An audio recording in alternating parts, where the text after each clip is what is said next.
নমস্কার বন্ধুরা, মৌমিতা শেষেলে আরও একবার স্বাগত জানাচ্ছি আপনাদের। আশা করছি আপনারা সবাই খুব ভালো আছেন, সুস্থ আছেন। আজকে আরও একটা ঘরোয়া রেসিপি আপনাদের সঙ্গে শেয়ার করছি। সম্পূর্ণ নিরামিষ অথচ খেতে ভীষণই ভালো লাগে এমনই এক রেসিপি শেয়ার করলাম আপনাদের সঙ্গে। ঘরোয়া ভেন্ডি রেসিপি। এখন বাজারে প্রচুর ঢ্যাঁড়স পাওয়া যাচ্ছে, আর একই রকম ঢ্যাঁড়স খেতে খেতে বিরক্ত হয়ে গেলে কিন্তু এইভাবেই টমেটো ঢ্যাঁড়সটা বানিয়ে দেখতে পারেন। আশা করছি আপনাদের ভীষণ ভালো লাগবে।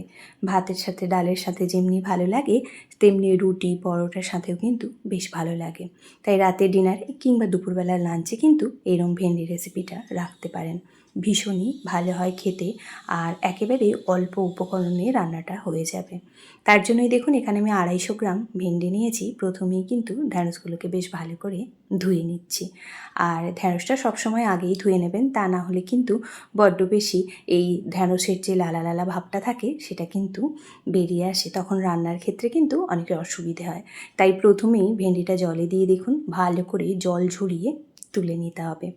আজকে একেবারেই একটা ছোট্ট রেসিপি আপনাদের সঙ্গে শেয়ার করলাম। ভালো লাগলে একটা লাইক কমেন্ট শেয়ার করতে ভুলবেন না। আর যদি খুব ভালো লাগে তাহলে একটুখানি শেয়ার করে সাবস্ক্রাইব করে প্লিজ পাশে থাকা বেল বাটনটা প্রেস করে পাশে থাকবেন। দেখুন সব ঢ্যাঁড়সগুলোই আমি ধুয়ে তুলে নিলাম, এবার জলটা ফেলে দিচ্ছি। এবার প্রথমেই ঢ্যাঁড়সগুলোকে কিন্তু ছোট ছোট করে কেটে নিতে হবে। আর আমি যেভাবে কাটছি দেখিয়ে দিচ্ছি, আপনারা চাইলে আপনাদের পছন্দ অনুযায়ীও কেটে নিতে পারেন। আমি দেখুন এরকম ছোট্ট ছোট্ট করে কাটছি যাতে করে রান্নাটা খুব সহজে হয়ে যায়। আপনারা চাইলে বড় বড় করেও কাটতে পারেন, তবে সেক্ষেত্রে রান্নাটা করতে একটু সময় লাগে। আর এরকম ছোট্ট ছোট্ট করে কেটে নিলে কিন্তু খুব সহজেই রান্নাটা হয়ে যায়। দেখুন এরকম ছোট্ট ছোট্ট করেই সব ঢ্যাঁড়সগুলো কিন্তু প্রথমে কেটে নিতে হবে। আর এই রান্নাটা কিন্তু সম্পূর্ণ নিরামিষ, খেতে ভীষণই ভালো হয়। আর এতটাই টেস্ট হয় দেখবেন বাচ্চারাও কিন্তু ঢ্যাঁড়স খেয়ে নেবে। দেখুন ছোট ছোট করে পুরো ঢ্যাঁড়সটাই কিন্তু আমি প্রথমে কেটে নিয়েছি। আর এইভাবেই কেটে নিতে হবে। আপনারা বড় ছোট যেরকমভাবে চাইবেন সেরকমভাবে কেটে নেবেন।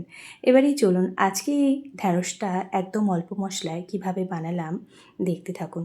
একেবারেই নতুন একটা রেসিপি। আশা করছি সত্যিই খুব আপনাদের ভালো লাগবে। রান্নার জন্য গ্যাসের মধ্যে কড়াইটা বসিয়ে দিয়েছি।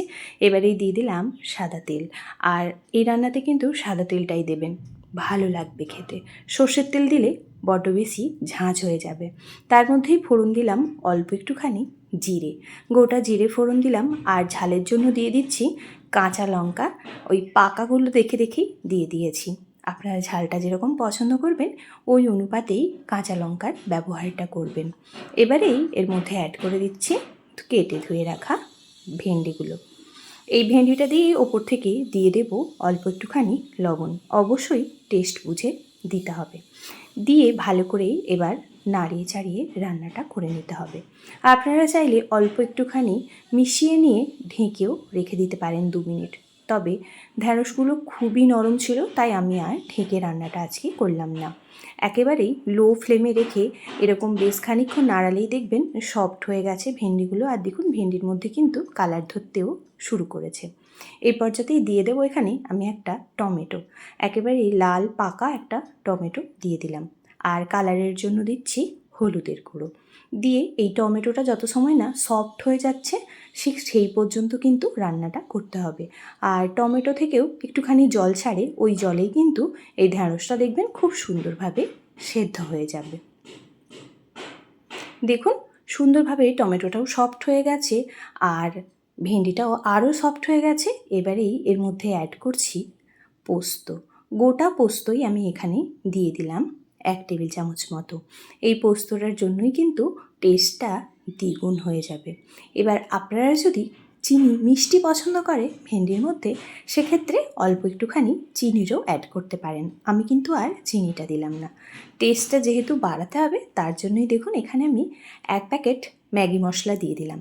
পড়েছিল বাড়িতে, কি করব, তাই ভাবলাম ঢ্যাঁড়সের মধ্যে দিই, তাই দিয়ে দিলাম। দিয়েই বানিয়ে নিলাম দেখুন এই ঢ্যাঁড়স ভাজাটা। বাচ্চারা দেখবেন এই যে ম্যাগি মশলার গন্ধটা এই গন্ধতেই ওরা খেয়ে নেবে। তাই এরকম বাড়িতে বাচ্চারা যখন সবজি খাবে না, এইরকমভাবেই ভেন্ডি রেসিপিটা বানিয়ে দেখতে পারেন। আশা করছি ভীষণ ভালো লাগবে। দেখুন 2 মিনিট মতো আবারও ভেজে নিয়েছি, আর তলার মধ্যে একটু একটু লেগে যাচ্ছে।